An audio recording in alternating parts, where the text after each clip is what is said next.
Merci Madame le Président, merci Madame, merci Messieurs pour votre intervention et votre travail. Bruxelles n'a qu'une compétence d'appui en matière de tourisme et je m'étonne un petit peu de constater dans un document de la DG Entreprises de la Commission sur le nouveau cadre politique pour le tourisme européen que parmi les objectifs forts de l'Union européenne figure celui, ouvrez les guillemets, de favoriser la citoyenneté européenne car les échanges du tourisme nourrissent la citoyenneté européenne et la rencontre avec l'autre, fermez les guillemets. Alors, faut-il comprendre que la Commission veut s'appuyer sur le tourisme pour asseoir le projet fédéraliste? Moi, je crois qu'au contraire, la citoyenneté européenne que nous récusons est un concept fumeux qui finalement repose sur un artifice juridique.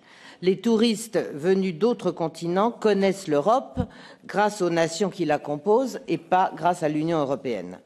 De même, j'ai été assez consternée de voir le motif invoqué l'année dernière pour éliminer la candidature d'une ville hongroise au titre décerné par l'Union européenne de capitale européenne de la culture en 2023, car le jury de sélection avait estimé, au prétexte surréaliste, que le clip de la ville faisait de la propagande pour une Europe blanche et chrétienne. C'est absolument incroyable.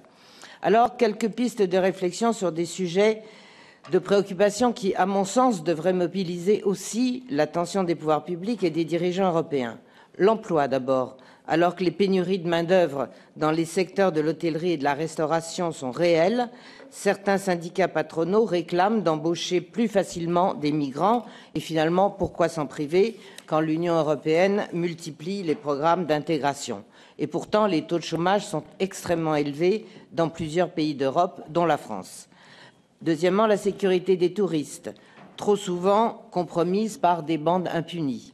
Troisièmement, le pouvoir d'achat, notamment des classes moyennes, qui sont extrêmement touchées. Quatrièmement, le bien-fondé des politiques d'austérité. Récemment encore, il était question que le gouvernement grec brade une partie de ses sites antiques. Cinquièmement, la cohabitation entre les touristes et les habitants. Dans des villes les plus exposées, les flux massifs de touristes ne vont pas s'en poser de problème.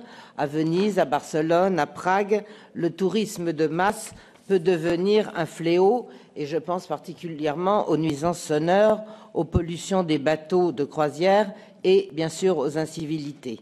Sixièmement, la promotion des savoir-faire locaux. On est assez déçu aussi par la multiplication dans nos capitales de boutiques qui sont laides d'ailleurs, vendant des souvenirs bon marché qui sont produits en Asie, alors que les artisans et les commerçants sont contraints, je termine, de fermer boutique en raison d'un prix de l'immobilier qui est devenu prohibitif. Voilà quelques suggestions que je voulais vous faire et je vous en remercie.